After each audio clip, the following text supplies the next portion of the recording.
Hello, welcome to Board Deck and Dice. Today I'm taking a look at a Kickstarter for the reprint of Argonauts, which is a cooperative game where you're following the journey of Jason and the Argo to collect the Golden Fleece. Let's take a look at how it plays and I'll come back and tell you what I think. Okay, so here we have a game set up not quite properly for Argonauts. This is a player's hand. At the start of the game they will have 4 heroes. Each hero has a number of items and skill levels on his items, icons, so fighting, diplomacy and stealth, or power or something, I can't quite remember. They have a special power. This one is a P power, which means it comes into play if it's played, and a god that they favour and a god that they don't favour. So Zeus gives this favour and Hera does not. So those are the heroes. Each player will have a squad of 4. When they use a hero, it will go into the exhausted, under the exhausted of their little cardboard thing here.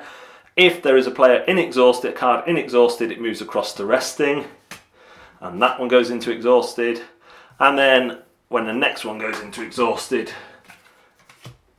it comes back into your hand as healthy. So that's how the player hand works. Each turn, every squad, so there's always 4 squads. So if I'm playing one player, I'll have 4 of these setups. We'll give 1 hero into whatever the situation is. Other components are these port cards. They tell you what happens when you stop at each port, and you will stop at most ports. Trader, temple, hearing, and exploration. These are all different options that you can take at a port. You can only take 2 of them, and they must be different ones. And these all follow in order, so you just follow through the cards. We have some relics, some tokens for tracking gold, rations and crew members, some items which can help, Golden Fleece which can be turned over to restore a crew member.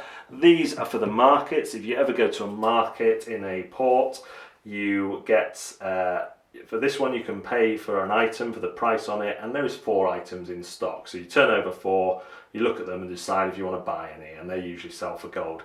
Some traders will sell food, some will sell what's it called? Repair stuff to help you repair, items to help you repair your ship, and so on and so on. We also have the legendary encounter cards. So these are bosses that you will fight along the way. Not that one though. So here we have Talos, and he can be fought with in a mighty fashion or a cunning fashion. If you fight him this side, you need to provide 8 might and 4 stealth. This side you need to provide 6 mystic and 5 stealth, and that's from those icons on the card. They have a power that comes into effect when they're played, some of them, and then if you lose, there's a defeat and a victory condition or benefit usually. We also have some events that happen on the sea, and these are exploration events. So if you explore in a port, you might have something like this, an ambush, and this resolves the same way as the legendary, and you have victory and defeat. Exploring in a port is usually not always bad. In fact, I think it's mostly good in our experience. The board has a map which you follow around with your ship, and you just follow the arrows every go. Unless you have an event that lets you move more, you will move 1. Down here we have the gods, which relates to the dice which you will roll when you go into legendary encounters. Tracking the gold, how much supplies you have, how much food, and this is the ship health. I think this was an expansion because underneath there is a token tracker for it, but I preferred this one where you just flip it over if you take damage.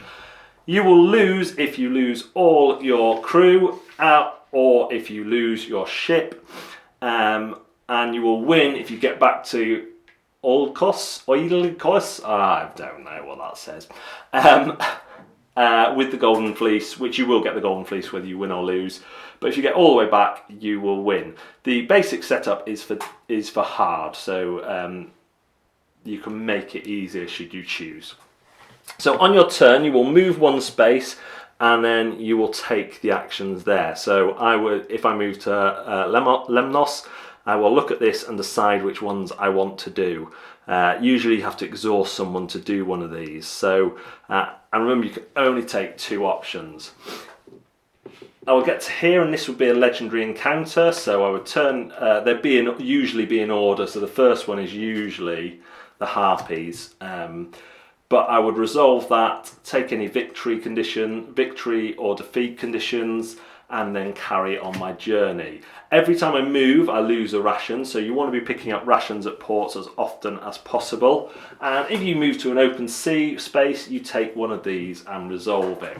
Here we have shallow waters, exhaust 1 or more sailors to add their sailors points to this. So if you only have 0 to 2 sailor points, you will take 2 damage a ship. If you get 6+, then nothing happens. And these are a mix of good and bad events. You do that all the way around the board until you get back, in which case you win, unless you hit any of those conditions. When you do a legendary encounter with a legendary enemy, the last thing you do before you resolve the battle is roll the dice. The dice indicates which god is having divine influence in this battle, and using the blue and the red you will work out +1 for every blue that has the same god name and -1, so you do need to balance that as well.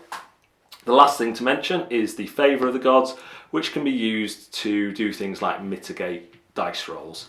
That's Argonauts, a cooperative battle using 4 squads, a cooperative game using 4 squads, not a battle, journey following the Argo and her crew as they search for the Golden Fleece.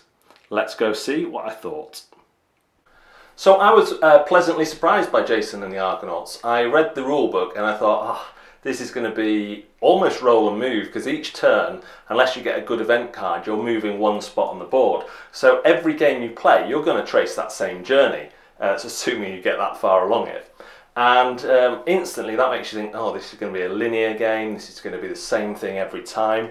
However, what the developers have managed to do is put a lot of variability into the way the game plays and the choices you're going to have to make through use of various event decks and the hero decks. So actually, I found that the variability wasn't as big a problem as I thought it would be. Now, you are still making the same journey, and if that bothers you, then there's not really an easy way around that.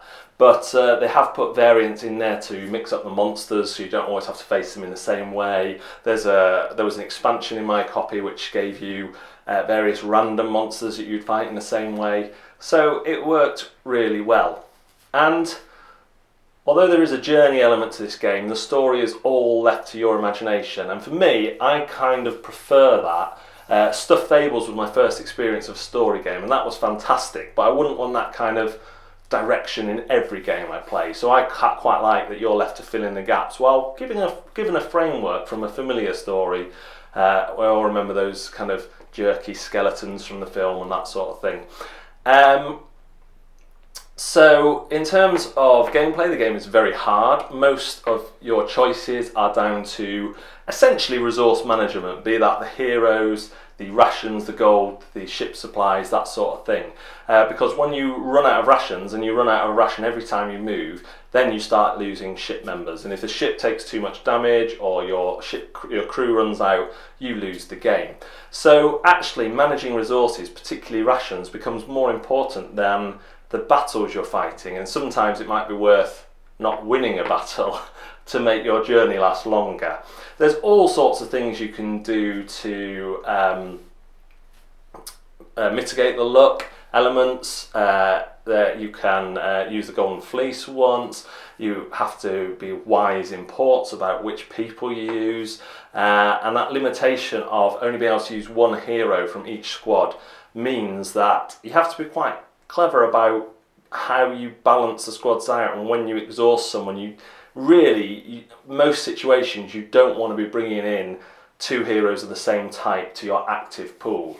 I really like the system of that active, exhausted and resting, or evadable, healthy, whatever they call it, I can't remember. It's really clear, and whenever we played it, we just played with our cards face up and played it more as a kind of group decision.